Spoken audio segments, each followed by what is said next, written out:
My dear students, আজকে আমরা উপস্থিত হয়েছি আমাদের ইংলিশের যে বেসিক গ্রামার ছিল সে বেসিক গ্রামার সিরিজের প্রথম পার্ট নিয়ে।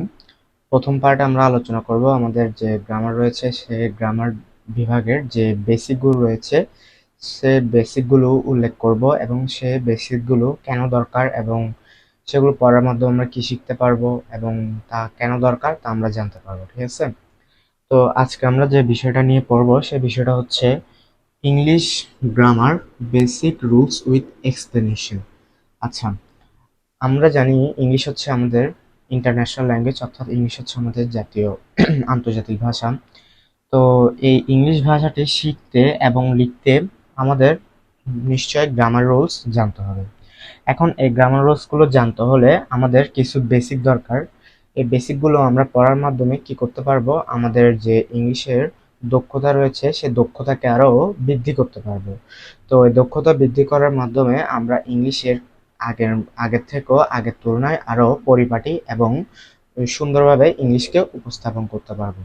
তো আজকে আমরা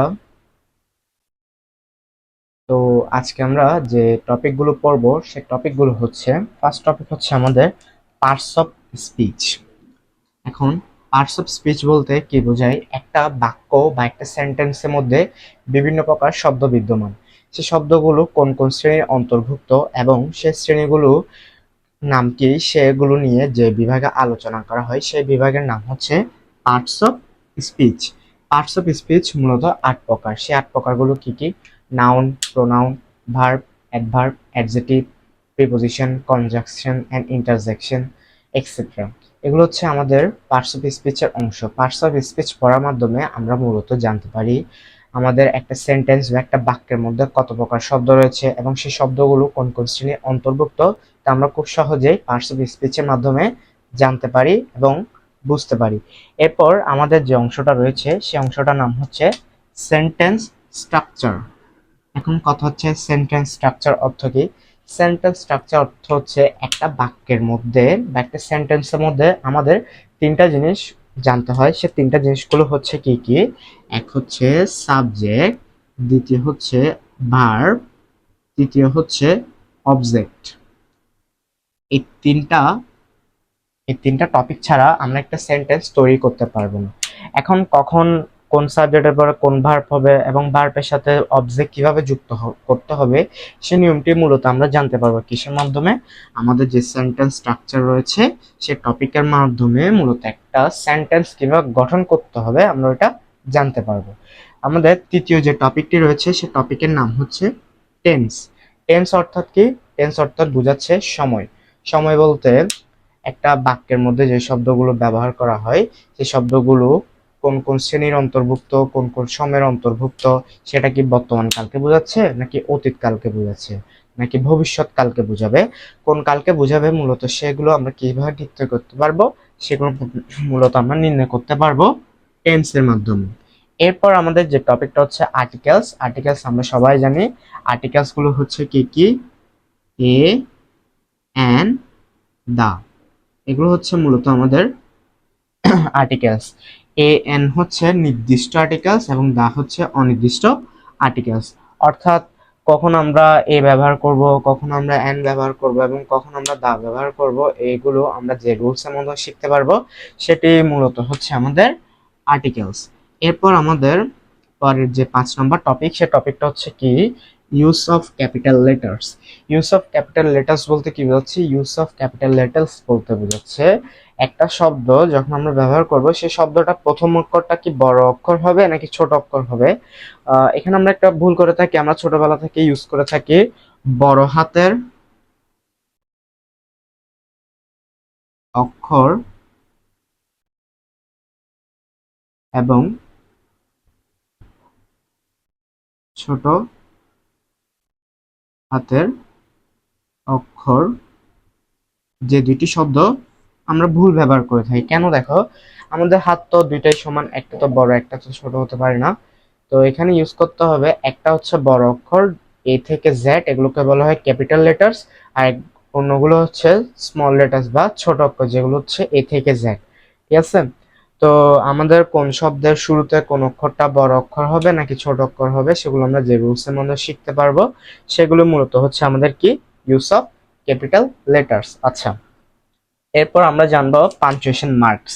পাঞ্চুয়েশন মার্কস টপিকটা হচ্ছে কি, দেখো পাঞ্চুয়েশন মার্কস টপিকসটা হচ্ছে আমাদের একটা বাক্যের মধ্যে বিভিন্ন প্রতীক ইউজ করতে হয়। সে প্রতীকগুলো কি কি? দাড়ি, কমা, প্রশ্নবোধক চিহ্ন, বিস্ময়সূচক চিহ্ন, হাইফেন, কোলন, কোলন ড্যাশ ইত্যাদি ধরনের আমাদের চিহ্ন ব্যবহার করতে হয়।